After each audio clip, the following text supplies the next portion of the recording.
Tent पूरा भर गया है। ये सब ठाकुर बाबा के भक्त हैं और ऐसे ही भक्तों को ऐसी मंगलमय अमृतमय कथा प्राप्त होती है। सुखदेव जी कहते हैं परीक्षित, इतना आनंद छाया, इतना आनंद छाया, गोपान गोकुल रक्षायाम निरूपम मथुराम गदा नंदा कंसे बार्शक्यम करम दातो क्रोधो। जब महाराज इधर बधाई चल रही थी, इधर बसदेव जी बंदी गृह में अपनी पत्नी के साथ थे। इधर नंद बाबा के यहाँ बहुत बधाई गमी है। वैसे तो बच्चे का जन्म होता है तो 10 दिन में तगा बन जाना चाहिए। 10 दिन तगा मतलब नामकरण है। आप लोगों के यहाँ बेटा पैदा होता है तो आप सत्यनारायण की कथा कराते हो कि नहीं? मुझे लगता है कि शायद एक आदमी ऐसी हो जो अपने बेटा के जन्म पर कथा कराती हो।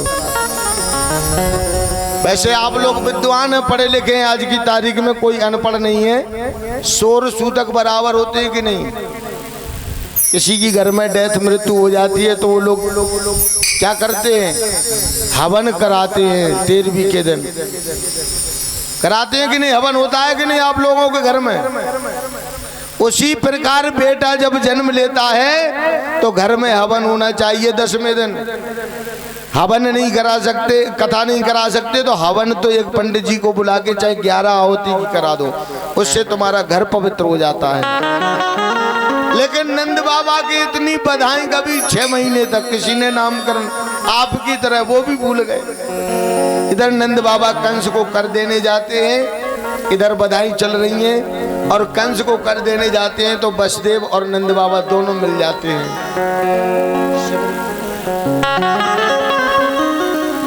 बसदेव जी जब मिल जाते हैं तो नंद बाबा और बसदेव मित्र हैं, क्योंकि नंद बाबा के यहाँ बसदेव की पत्नियां हैं जो कि बलराम जी की मैया रोहिणी भी वहीं पर रहती हैं।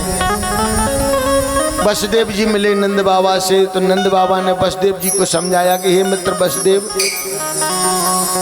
भगवान की गति है वो तो होकर रहती है, लेकिन आपका जो एक बेटा मेरे घर में है और एक बेटा मेरा है, उसको आप किसी और का ना समझकर अपना ही बेटा समझ लेना। तुम्हारे 2 बालक मेरे घर में हैं। बसदेव जी ने महाराज नंद बाबा की बात को सुनकर के गदगद हो गई। हे मित्र, तुम्हारे जैसा मित्र है जो मेरे परिवार की रक्षा करता है, मेरे बच्चे की रक्षा करता है। और हे बसदेव, मुझे ऐसे लगता है कि तुम्हारी गोकुल में कोई आपदा आने वाली, आप जल्दी चले जाओ। क्यों कि इधर कंस ने आपातकालीन बैठक बुलाई थी कि जो भी ब्रज के बालकों का वध करेगा मैं उसको मुंह मांगा इनाम दूंगा। तो पूतना कालकूट विश्व भर के निकली कि ब्रज के जितने छोटे छोटे बालक होंगे सबको स्तनपान करा के मार डालूंगे। तो इसी बात का समाचार बसदेव जी के पास था। बसदेव जी ने नंद राय से कहा, हे नंद राय, तुम मथुरा में न रुकते हुए जल्दी घर चले जाओ। तो नंद बाबा ने कहा, भाई आप ऐसे क्यों बोल रहे? बोले आजकल हम कंस की जेल में रहे ना, जब तक हमने पंचांग का अनुभव करते रहे तो हमको ऐसा अनुभव हो रहा है तुम्हारे नगर में कोई आपदा आने वाली है। तो इधर जब बसदेव जी नंद बाबा लौट के आते हैं, बात है पहले पूतना आ गई। देखो जो साधारण मनुष्य हो चाहे साधारण स्त्री अच्छी लगती है, और जब श्रृंगार करते हैं और उस श्रृंगार में तो महाराज पर 4 चांद लगाने पड़ते हैं। तो पूतना कौन है? बालघातनी राक्षसी। आज वो बालक भगवान कृष्ण को ढूंढने आई है, मारने आई है, तो बड़ा सुंदर श्रृंगार किया है, लेकिन उसको ये पता नहीं है कि सब 5-5, 6-6 फुट के, वो आज 7-8 फुट की लंबी बन के आई है, बहुत सुंदर और ऊंची, सबसे अलग। तो गोकुल की जितनी भी गोपियों ने देखा, अरे ये तो ऐसे लगता है कि यशोदा की कोई बचपन की सहेली है, बहुत दिनन में लाला भयो तो बधाई लेवे के ताई आई होगी, सबने रास्ता दे दिया। अब कोई ज्यादा श्रृंगार करके बड़ा आदमी आए तो हम लोग रास्ता दे ही देते हैं। पूतना महाराज इसी प्रकार से नंद बाबा के महलों में पहुंचती है। बधाई हो बहन, बधाई हो। मैया यशोदा ने आकर के देखा कौन है, बड़ी सुंदरी है, या बहू को तो मैंने कबू देखी ना, ये कौन सी है? अरे बहन कहाँ से आई हो? अरे बहना मुँह न जाने मैं बरसाने से आई हूँ, पंडितानी हूँ, तेरे लाला को जन्म सुन के आई हूँ बधाई देवे के लिए। अब मोह बधाई दो, मैं तेरे लाला आशीर्वाद दूंगी। मैया यशोदा बड़ी भोरी बाबरी है, बोली बहन मेरे लाला आशीर्वाद दे, मैं बधाई लेके आऊं। मैया अंदर चली जाती है और पूतना भगवान के पास पलना में जाती है।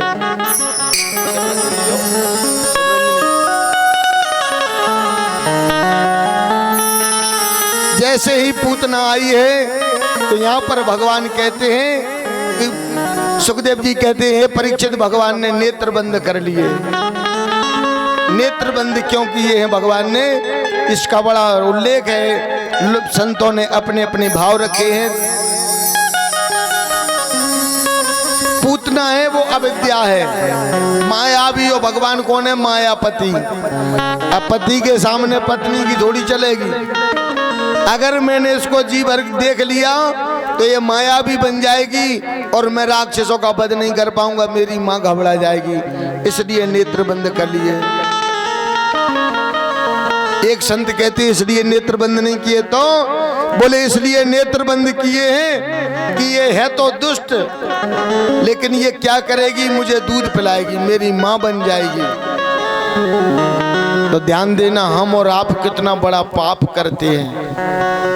एक दारू पीने वाला गांव में मर जाता है, उसको पूरा गांव लकड़ी देने जाता है, और जब गाय मर जाती है उस गाय के दूध की चाय दादा ने, अम्मा ने, बच्चे ने, मम्मी ने, पापा ने, सब घर ने पी, और वो गाय मर जाती है तो गाड़ी में रख के आप लोग दूर फेंक आते हैं।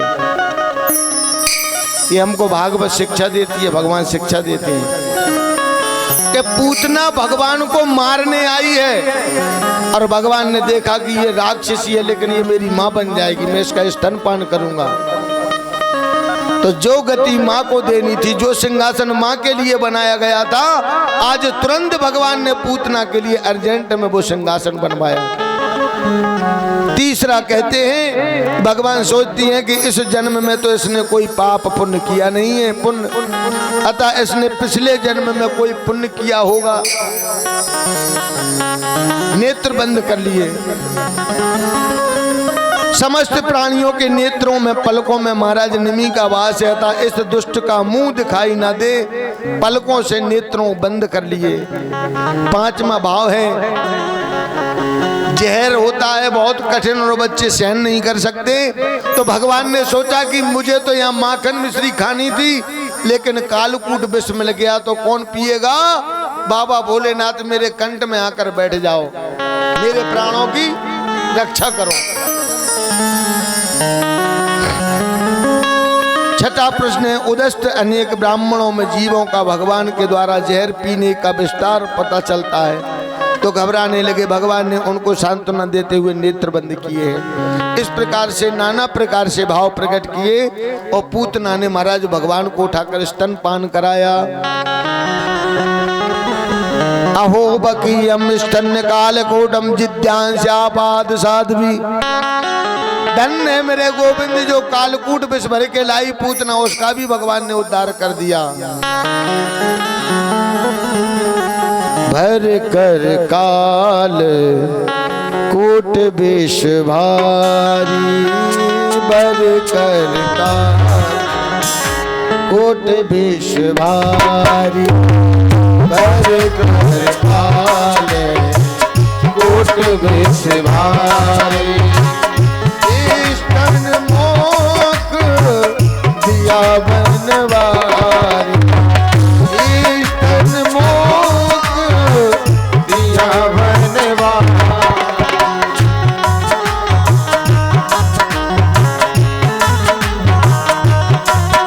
ओम प्राण पिए पर संग चुपचाप, प्राण पिए पर संग चुपचाप, मरी पूतना अपने आप, मरी पूतना अपने आप।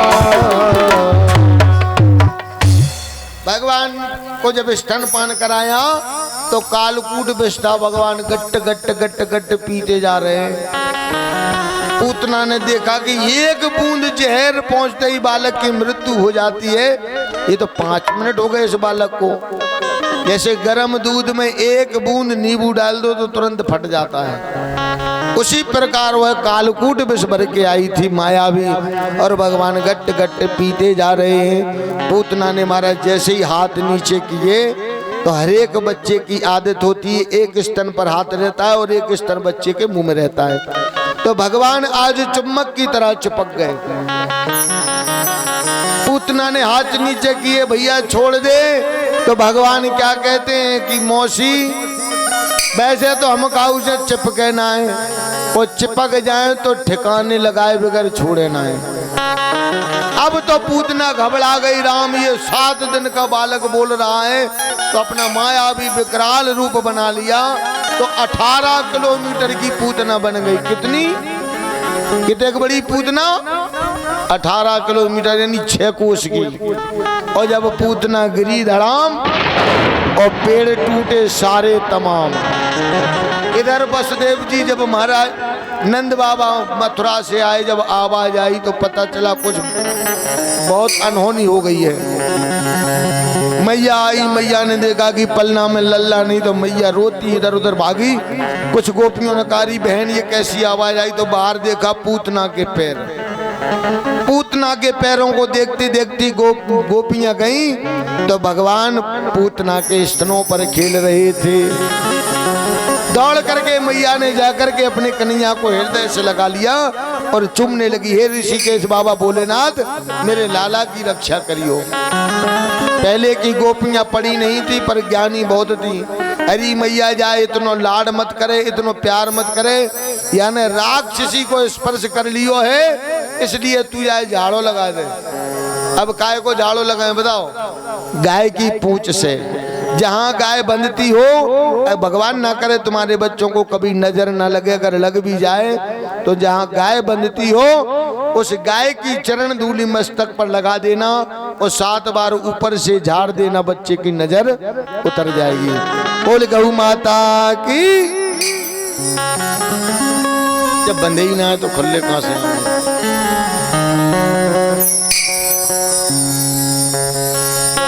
बंधे बंधे आंदोलन।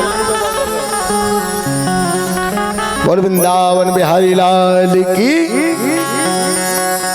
अब महाराज जैसे ही पूतना धड़ाम गिरती है तो आज उस पूतना के शरीर पर जाकर देखा तो बालक को लेकर आई, झाड़ा लगाया है। इधर नंद बाबा आए तो पता चला कि हमारे गांव में एक बहुत बड़ी राक्षसी गिरी है। तो उसके शरीर को काट के यमुना किनारे जलाया गया, तो उसके शरीर से चंदन की खुशबू आई।